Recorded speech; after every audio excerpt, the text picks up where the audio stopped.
दास जो ज्ञान देता है इसको सुनना इसमें विशेष मंथन करने की आवश्यकता नहीं है, क्योंकि मंथन वहां किया जाता है जहां हम स्वयं समाधान खोजने की चेष्टा करते हैं। यह सारी शंकाएं सत्संग से आपकी समाप्त हो जाएंगी। दास के एक एक वचन को ऐसे समझ लेना जैसे परमात्मा का ज्ञान है, परमात्मा की दी हुई वाणी है, उसी का ज्ञान है, तो भगवान का दिया हुआ ज्ञान झूठा नहीं हो सकता। छेरी के गल गल थना जिसमें दूध न मूत, राम रटत कोढ़ी भलो चू चू पड़े जो चाम, ये सुंदर शरीर किस काम का जिस मुख नाही नाम, राम रटत दारिद्र भलो टूटी घर की छान, वो सुंदर महल किस काम के जहां भक्ति नहीं भगवान, मानुष जन्म पाय कर नहीं रटे हरि नाम, जैसे कुआ जल बिना फिर बनवाया किस काम,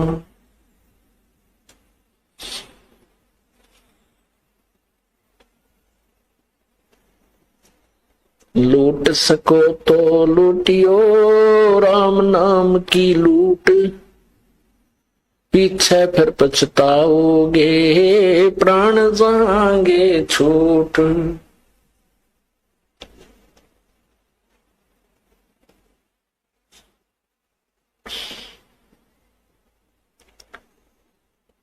जिन हर की चोरी करी और गए राम गुण भूल, ते बेदना बागुल किए रहे उर्द मुख झूल,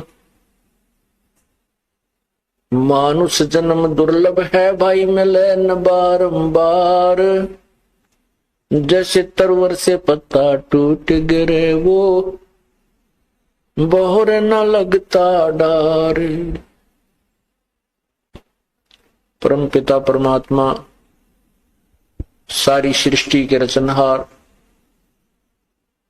कुल मालिक पूर्ण ब्रह्म कबीर देव कबीर परमेश्वर इस काल के लोक में आकर अपने निज घर की खबर हमें बताते हैं। हम कौन हैं, कहां से आए थे, यहां जन्म और मृत्यु हमारा किस उद्देश्य से हो रहा है। हम प्रतिदिन देखते हैं कोई ना कोई ऐसी दुर्घटना किसी समाचार पत्र में या वैसे अपनी आंखों के सामने या किसी वैसे रिश्तेदारी या गांव में शहर में हम प्रतिदिन देखते हैं कि परिवार नष्ट हो जाते हैं। एक दुर्घटना के अंदर पूरा परिवार नष्ट हो जाता है। कहीं फ्लड आता है, बाढ़ आ जाती है, कहीं पर भूकंप से शहर के शहर विनाश को प्राप्त हो जाते हैं। जो व्यक्ति आजीवन महल बनाने में मकान बनाने में लगा रहा और भूकंप आने से उसी महल के अंदर दब के पूरा परिवार नष्ट हो गया।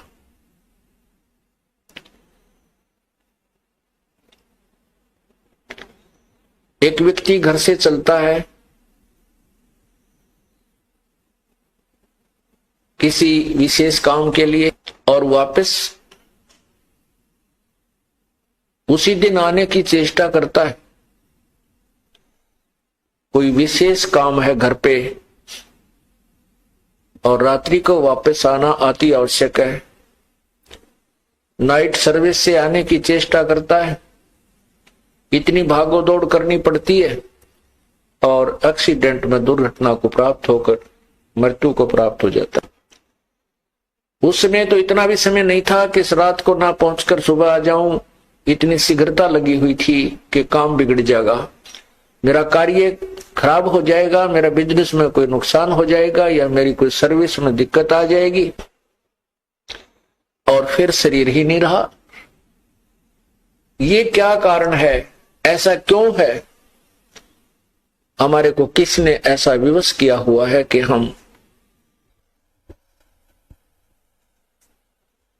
इतने बिजी कर रखे, हम इतने व्यस्त कर रखे, और एक पल के बाद पता नहीं कहां के कहां जा मरेंगे, कहां हमारा विनाश होगा, और उसके पश्चात क्या होगा?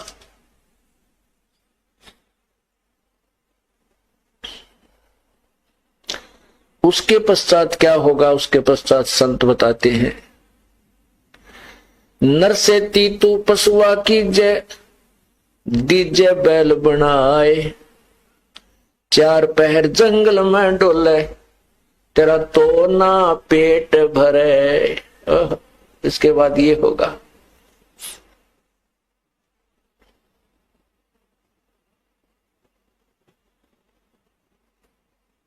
इसके पीछे किसका हाथ है कि जो हमें इतना विवश किए हुए है? यहां पर कोई भी वस्तु, आप कोई भी व्यवस्था देख लीजिए, जीव के बस से बाहर है। संतान उत्पत्ति करना यह जीव के बस की बात नहीं है कि ना करे। इस काल भगवान ने अपने स्वार्थवश, अपनी उदर पूर्ति के लिए ये संसार, जितने भी प्राणी हैं, इनकी उत्पत्ति वो अपनी उदर पूर्ति के लिए, और साथ में जो इसको साप लगा हुआ है कि 25% प्रतिदिन एक्स्ट्रा जीव उत्पन्न होते हैं, उनको ठिकाने लगाने के लिए और कर्मों का दंड भुगतवाने के लिए 84 लाख योनियों की व्यवस्था करती। इसको ये चिंता बनी रहती है कि कोई प्राणी तेरे लोक से निकल ना जाए और तुझे 1 लाख मानव शरीरधारी प्राणी प्रतिदिन खाने को ना मिले। आप देखिएगा,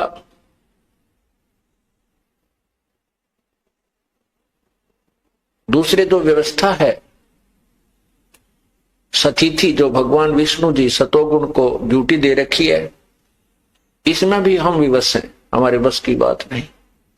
एक दूसरे में मोह हो जाना, संतान के अंदर मोह, माता पिता में प्रेम, बहन भाई का आपस में मोह, पति पत्नी का मोह, ये जीव के बस का नहीं है।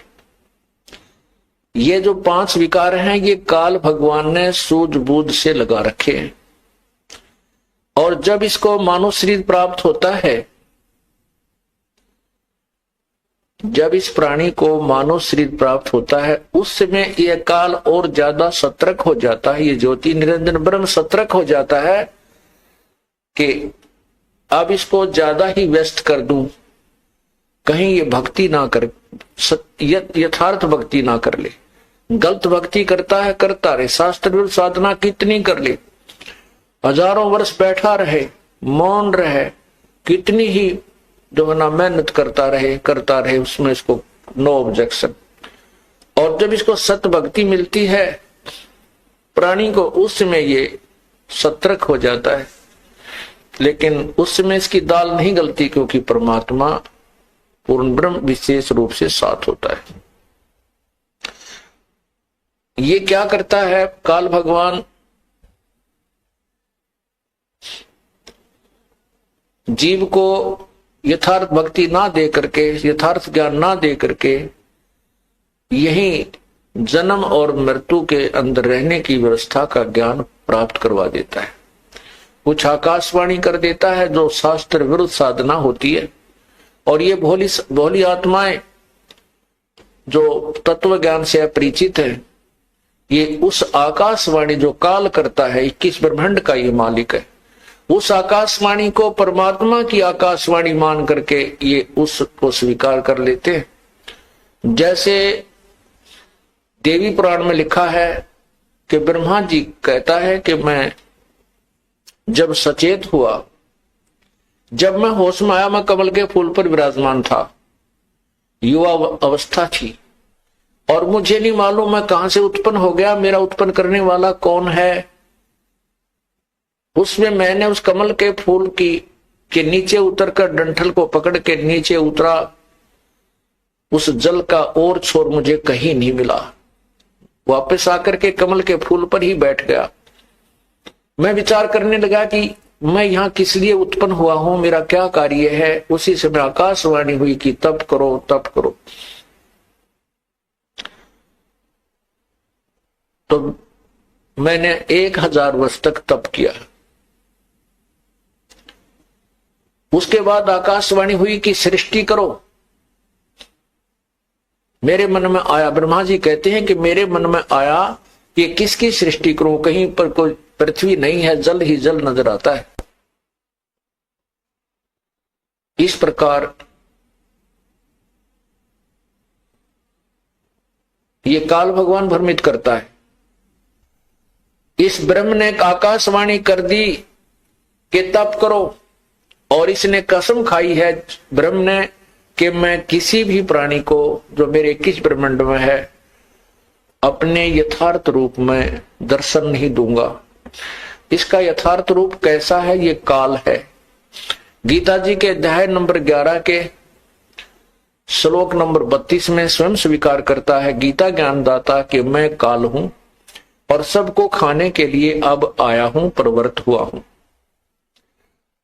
और 11वें अध्याय के 47-48 श्लोक में कहा है कि अर्जुन, ये मेरा यथार्थ रूप है, जो रूप मैंने तुझे दिखा, ये विराट रूप, ये मेरा काल रूप। और इस काल के इस रूप के दर्शन न तो वेदों में वर्णित विधि से, न किसी जप से, न तप से, न यज्ञ से, किसी प्रकार से कोई नहीं कर सकता।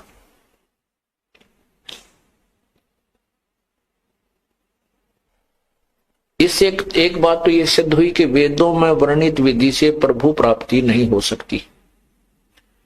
उससे अन्य लाभ होते हैं, स्वर्ग चला जाना, महास्वर्ग चला जाना, वहां देव बन जाना, इस प्रकार के लाभ हैं। और अपने पुण्य समाप्त होने के उपरांत 84 लाख योनियों में तुरंत ही आ जाना, ये उसकी साधना के लाभ हैं।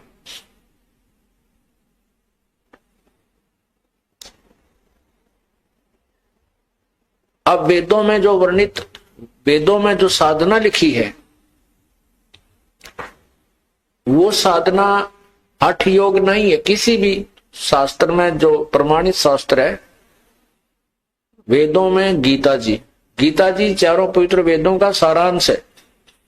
इनमें कहीं भी हठ योग नहीं है कि एक स्थान पर बैठ करके आंखें बंद करके या कोई तप आदि करने के लिए कहीं नहीं कहा। और जैसा कि काल भगवान ने ब्रह्मा जी से कहा कि तप करो तप करो, ये जो शब्द, ये आकाशवाणी ब्रह्मा जी ने परमात्मा की मानी कि पूर्ण परमात्मा, यानी इनको ज्ञान नहीं है ब्रह्मा जी को, ना विष्णु जी को, ना शिव जी को कि कौन है पूर्ण परमात्मा। ये तो कहते हैं तीनों देवा उसको ध्यावे, निरंजन का ये पार नहीं पावे। ये स्वयं स्वीकार करते हैं कि हमने बहुत साधना की है और हमारे को परमात्मा के दर्शन नहीं हुए, जैसे शिव पुराण में लिखा हुआ है। तो इनको ये पता नहीं कौन है वो परमात्मा। इन्होंने उस आकाशवाणी को प्रभु की आज्ञा मानकर, और फिर बाद में ब्रह्मा जी ने वेद तो बाद में पढ़े हैं। जब सागर मंथन हुआ, सागर मंथन में चारों वेद काल भगवान ने अपने श्वासों के द्वारा, जैसे कंप्यूटर से बाहर फैक्स कर दिया जाता है, मोबाइल टू मोबाइल जैसे मैसेज और ये सब मैटर भी दूसरे मोबाइल में फैक्स कर दिया जाता है, ऐसे काल भगवान ने चारों वेद समुद्र में प्रवेश कर दिए और वो एक सुसज्जित बहुत अच्छी बढ़िया थाली में रखे हुए बाहर आए, प्लेट में ब्रह्मा को प्राप्त हुए। ब्रह्मा जी ने वेदों को पढ़ा अब क्या, कहां कैसे ज्ञान बिगड़ गया? वेदों में जो लिखा ज्ञान वो उसमें से ओम नाम ले लिया इन संतों ऋषियों ने, देवताओं ने उसमें से ओम नाम ले लिया। यजुर्वेद अध्याय नंबर 40 के मंत्र 15 में स्पष्ट लिखा है कि ओम नाम है। ओम कर्तु समर कलवे समर और कर्त्युम समर। ओम नाम का जाप काम करते करते शमन करो, विशेष कसक के साथ, और अपना परम कर्तव्य समझकर ओम नाम का जाप करो।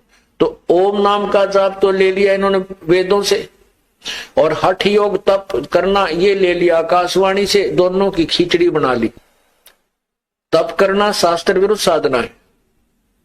शास्त्र विधि को त्याग कर जो मनमानी पूजा करते हैं, साधना करते हैं, आचरण करते हैं, उनको कोई लाभ नहीं होता, ना उनकी गति होती है, ना मोक्ष होता है, और ना ही उनको कोई सुख होता है। और इन तीन चीजों के लिए, तीन वस्तुओं के लिए हम परमात्मा की तलाश खोज करते हैं, उसकी पाने का प्रयत्न करते हैं। इससे तप से क्या होता है? तप से राज राजमद मानम जन्म तीसरे शुक्र श्वानम। ऋषि लोग हजारों वर्षों तक तप कर राज करते थे, तप करते थे, उतना ही उसको राज्य मिल जाता था।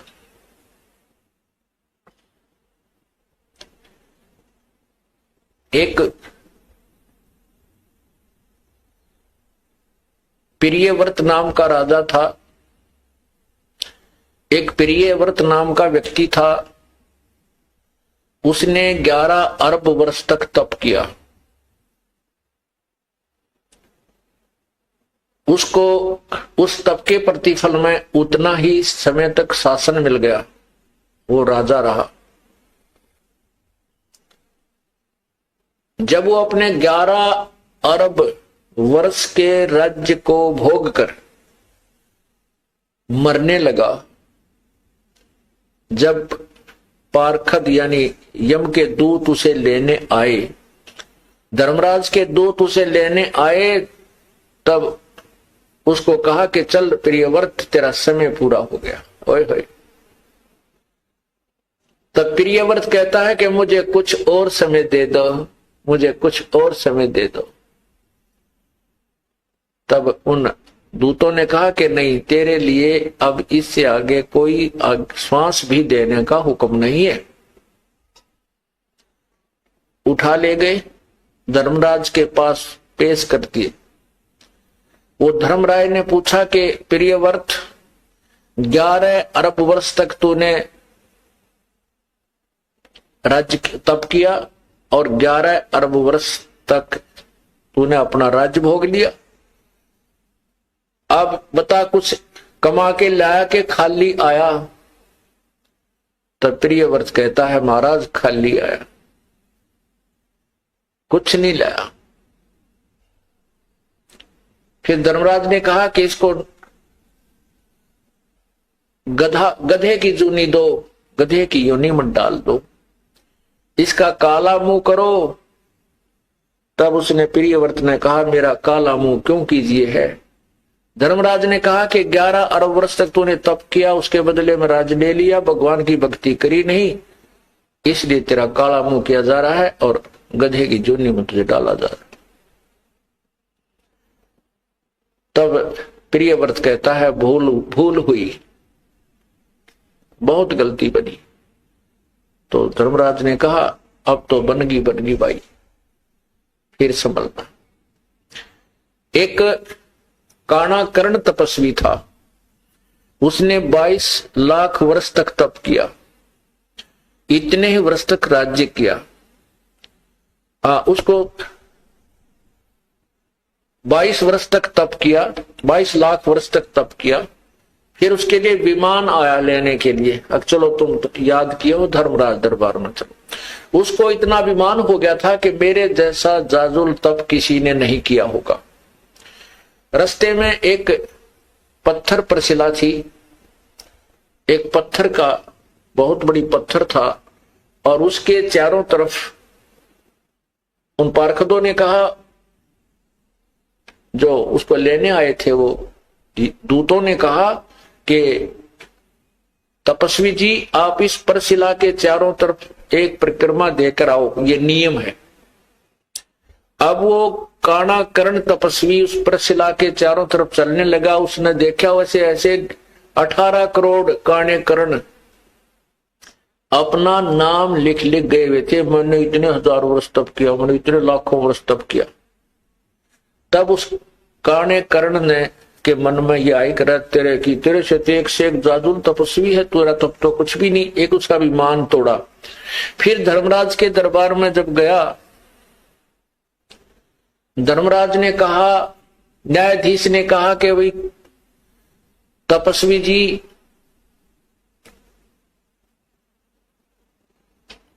कि तूने इतने वर्ष तक तप किया। कहां जी तप किया? कहने लगे कि अब और इतने वर्ष तक राज्य किया। तो पूछला, कहने लगा धर्मराज के मैं न्याय करूं या रहम करूं, अदल करूं, अदल माने न्याय, अदल करूं या फजल करूं, फजल माने रहम। अब देखो बुद्धि भ्रष्ट होती है इंसान की। अब क्या मन में आता है उस तपस्वी के कि ये रहम क्यों कराऊं इससे, मैंने तप किया और मैंने ही राज्य प्राप्त किया, अब ये इसमें रहम की क्या आवश्यकता पड़ेगी। कहने लगा न्याय कर, अदल करो। वो कहता है कि मैंने 22 लाख वर्ष तप किया, इतने वर्ष राज्य किया, तो इसमें रहम की क्या आवश्यकता है, आप न्याय करो। तब धनराज ने कहा कि जिस टुकड़ी पत्थर की टुकड़ी के ऊपर बैठकर, जिस पत्थर की शिला पर बैठकर तूने तप किया था वो किसकी थी, तेरी थी या मेरी थी, बता। अब वो ये कहे कि मेरी थी, तो धर्मराज कहता कि लाया क्यों नहीं, फिर उसने अपनी साथ में तेरी थी। तो तब उसने कहा वो तो महाराज आपकी थी। तो भाई मेरी उस उठता है, रहम करो, अब रहम करो। ने बोला रहम करो तो मैंने अपने सिर पर रखनी पड़ेगी भाई, यह गलती मैं नहीं कर सकता। उसको सर्प बना दिया और 22 लाख वर्ष तक वो मरता रहा, जीता रहा और उस टुकड़ी के नीचे उसका वास रहा। तो पुण्यात्माओं, ये तत्व ज्ञान हमें प्राप्त नहीं हुआ था। हम इन ऋषि महर्षियों को और तपस्वियों को, सिद्धों को, छोटे मोटे चमत्कार दिखाने वालों को एक परम संत मान बैठे थे। डंब करें डूंगर चढ़े, अंदर झीनी झोल, जग जाने बंदगी करें ये बोवे सूल बबूले। डंब माने पाखंड करते हैं, दंभ करते हैं। कैसे करते हैं? ऊंचे स्थान पर बैठ जाते हैं, ऊंचे से टीले पर जाकर बहुत दूर से सबको दिखाई दे तपस्वी बैठा है, दुनिया जावे मत्था टेके और वाह वाह का पात्र बने। बोली जनता तो ये समझती है कि बड़ा तपस्वी है, बड़ा साधक है, बंदगी कर रहा है, भक्ति कर रहा है। और तत्व ज्ञान से परिचित संत कहता है ये तो अपने आने वाले जीवन में, भविष्य में बबूल के बो रहा है, उन कांटों को बो रहा है जो इसी ने उनके ऊपर चलना पड़ेगा। डंब करे डूंगर चढ़ ये अंदर झीनी झूले, जग जाने बंदगी करे ये बोवे सूल बबूल।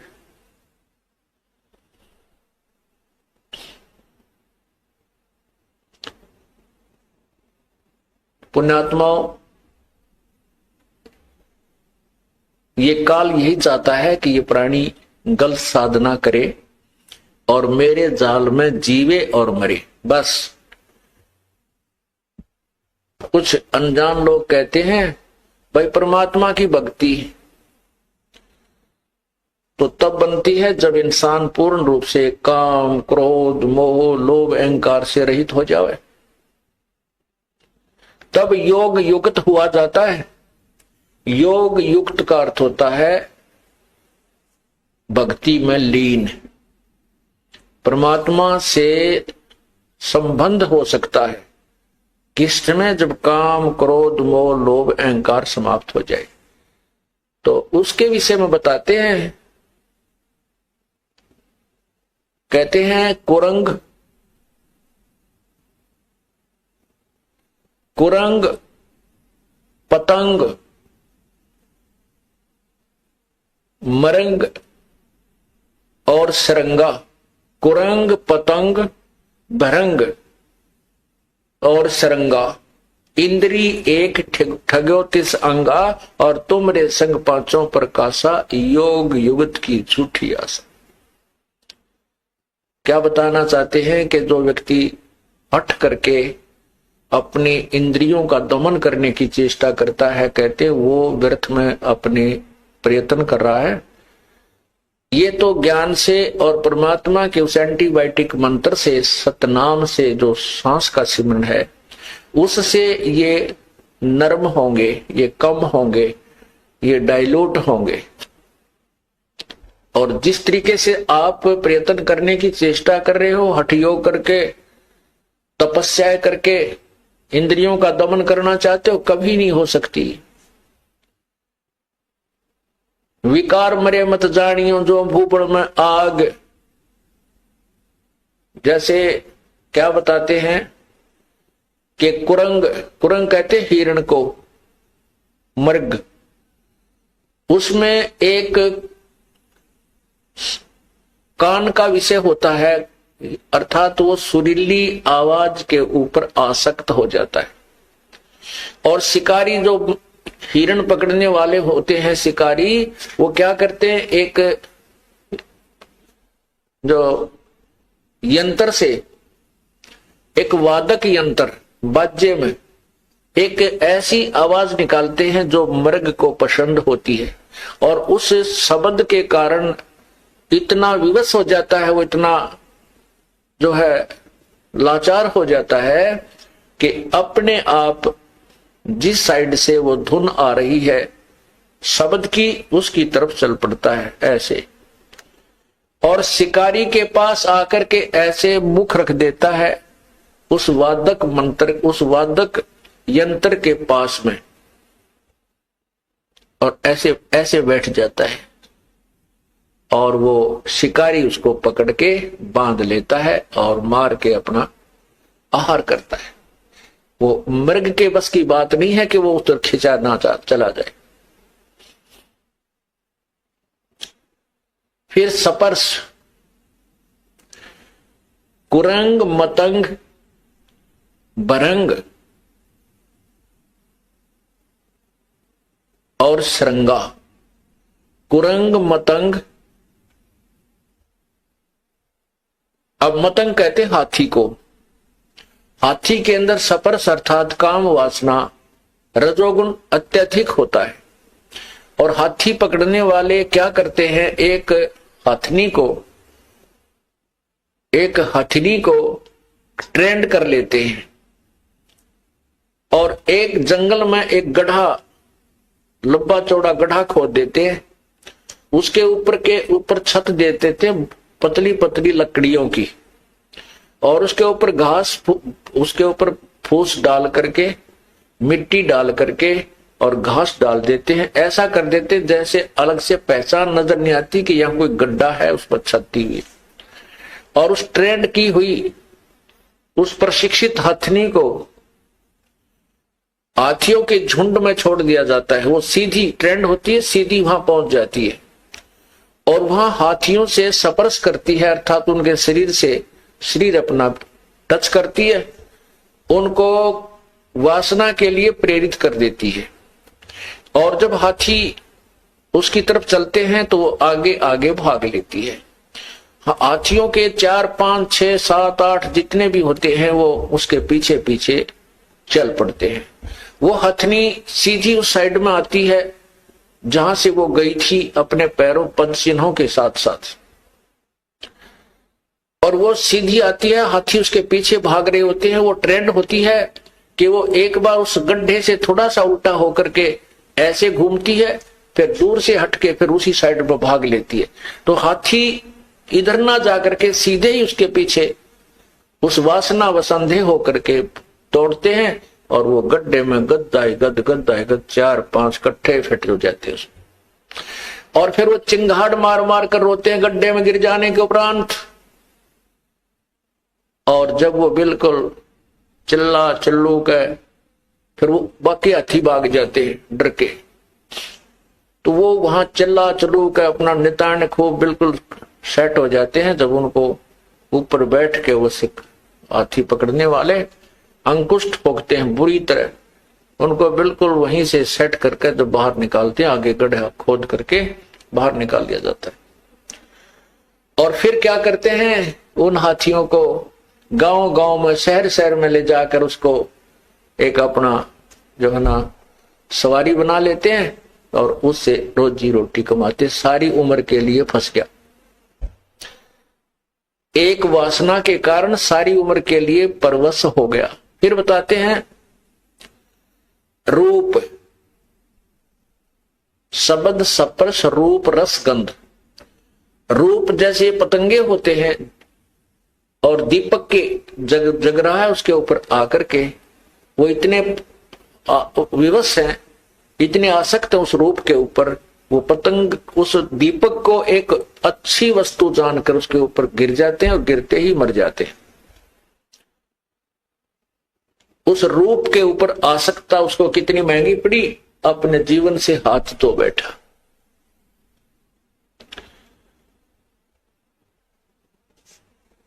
अब रस, जीभ का स्वाद। मछली को पकड़ने वाले एक मांस का टुकड़ा एक तार के लोहे के हुक में डालकर कांटे में और रस्सी बांध करके जल में छोड़ देते हैं, और मछली आती है उस मांस के टुकड़े को खाने के लिए मुंह उसमें डालती है, वो झटका दे देता है, उसके वो हुक मछली के मुंह में फंस जाता है, उसको बाहर पटक देता है। अब उस जीव के रस के प्राप्ति के लिए उसने अपनी मछली ने अपनी जीवन बर्बाद कर लिया। वो बाहर आते ही मर गई और शिकारी का आहार बनी।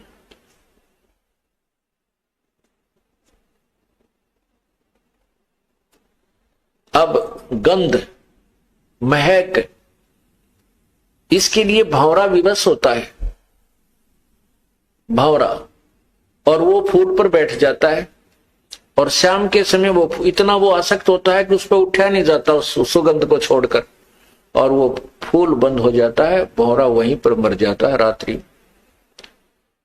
कहते हैं शब्द स्पर्श रूप रस गंध।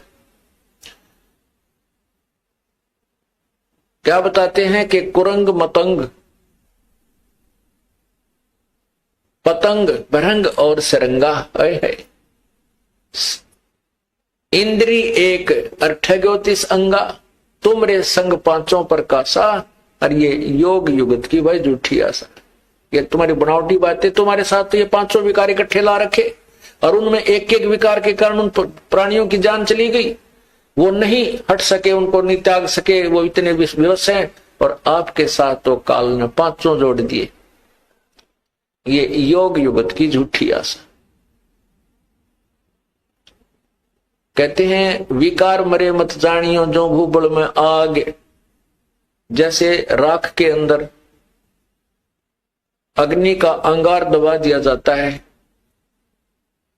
और ऊपर से वो ऐसी बन जाती है वो राख ऐस कि जैसे ये बिल्कुल गर्म नहीं है और इसमें कोई आग नहीं है, ऐसे हाथ रख के देख ले तो भी महसूस नहीं होती, ऐसे लगते हैं जैसे ये तो बिल्कुल ठंडा हो गया। और उसने करेड़ के देखा, राख हटाकर देखते हैं तो और तेज आंच से अंगार निकलता है। कहते हैं विकार मरे मत जानियो जो भूबल में आग। जैसे भगवान शिव को सती पार्वती जी ने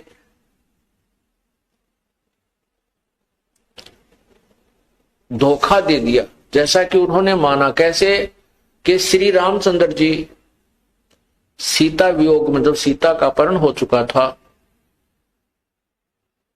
तो रामचंद्र जी बहुत बुरी तरह पछाड़ खा खा कर रो रहे थे, डकरा रहे थे, पशुओं से पक्षियों से पूछ रहे थे मेरी सीता देखी, मेरी सीता देखी, कहां गई, किसने। तो ऊपर से भगवान शिव और पार्वती बैठे थे, भगवान शिव ने उनको प्रणाम किया श्री रामचंद्र जी को। पार्वती ने कहा कि आप किसको प्रणाम कर रहे हो, आप तो महादेवों के देव हो। तो उसने कहा कि ये सामने भगवान विष्णु अवतार हैं, ये मेरे बड़े भाई हैं, उनको प्रणाम करना। वो कहने लगी ये भगवान है? कहा ये भगवान है। पार्वती बोली कि मैं नहीं मानू, भगवान और रो रहा है? भगवान रोते हैं कभी? तो भगवान शिव ने कहा कि इनकी पत्नी ये लीला करने आए हुए हैं, इनका यहाँ ऐसे ऐसे जन्म है और इनकी पत्नी को कोई उठा ले गया है, उसके वियोग में रो रहे हैं, सीता के वियोग। तो पार्वती जी के मन में ये बात आई कि मैं इनकी परीक्षा लूंगी। भगवान शिव से कहा कि मैं श्री रामचंद्र जी की परीक्षा लूंगी, मैं सीता रूप बनाऊंगी, इनके सामने जाऊंगी, यदि मुझे पहचान लेंगे मैं पार्वती हूं तो मैं इन्हें भगवान मान लूंगी, अन्यथा नहीं। भगवान शिव ने कहा कि यह गलती मत कीजिए, तुम मेरे काम की नहीं रहेगी। तब तो उन्होंने कह दिया अच्छा जी मैं नहीं परीक्षा लूंगी, लेकिन भगवान शिव का इधर उधर होते ही उसने तुरंत सीता रूप बनाया और श्री रामचंद्र जी के सामने पहुंच गए। तब रामचंद्र जी ने कहा कि हे दक्ष पुत्री, आप यहां कैसे आए? भगवान शिव को कहां छोड़ आए? बड़ी शर्मिंदा हुई और कहा कि आप सचमुच भगवान हो, प्रभु हो, आपने मुझे पहचान दिया। अब पुण्यात्माओं यहां पर देखना, गीता जी में लिखा है तीसरे 7वें अध्याय के 9 से 10 श्लोक में, 9-10 श्लोक में कि मैं विद्वानों का विद्वान और मैं जो है ना बलवानों का बलवान बल और बुद्धिमानों की बुद्धि ये मेरे हाथ में है। जैसे श्री रामचंद्र जी को अपनी पत्नी के विषय में तो पता नहीं उसको कौन उठा ले गया, और सीता को पहचान लिया ना, उस क्या नाम है पार्वती जी को पहचान लिया कि तू सीता नहीं है, पार्वती है। ये ऐसा ये क्या कहानी है? अब पहले तो ये संत ऋषि जन कह दिया करते तो लीला कर रहे थे, या क्या लीला थी भाई?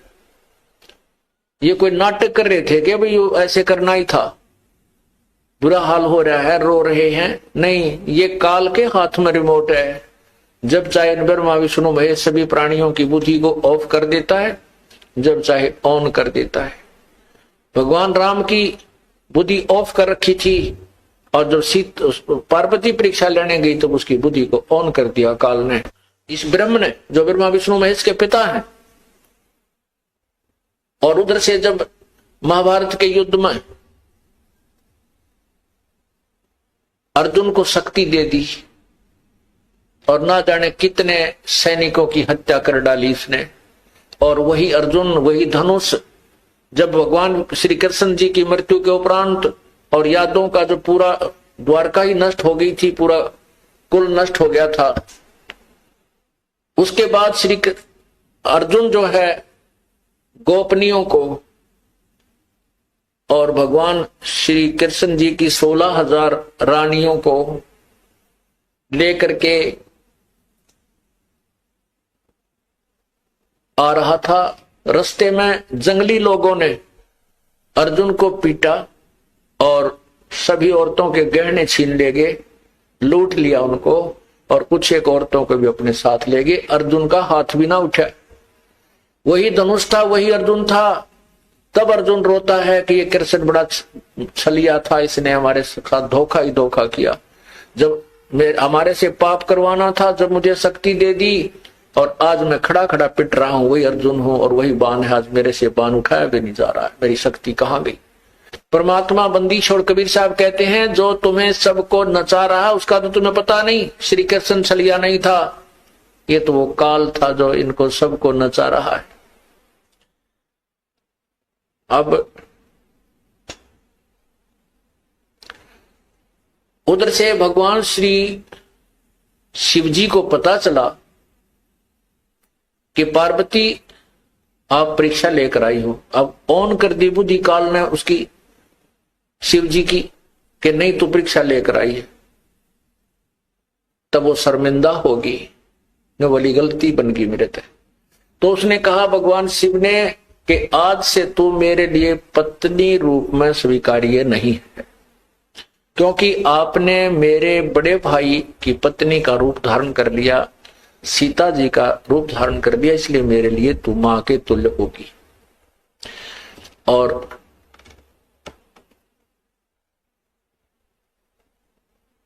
उससे बोलना बातें करना बंद कर दिया। पार्वती ने एक दिन देखा, 2 दिन देखा, 10 दिन देखा कि फिर वो जान गई कि पक्का हट कर दिया, अब ये नहीं बोलेगा, इसलिए क्यों ना कुछ दिन अपने मायके चली जाऊं।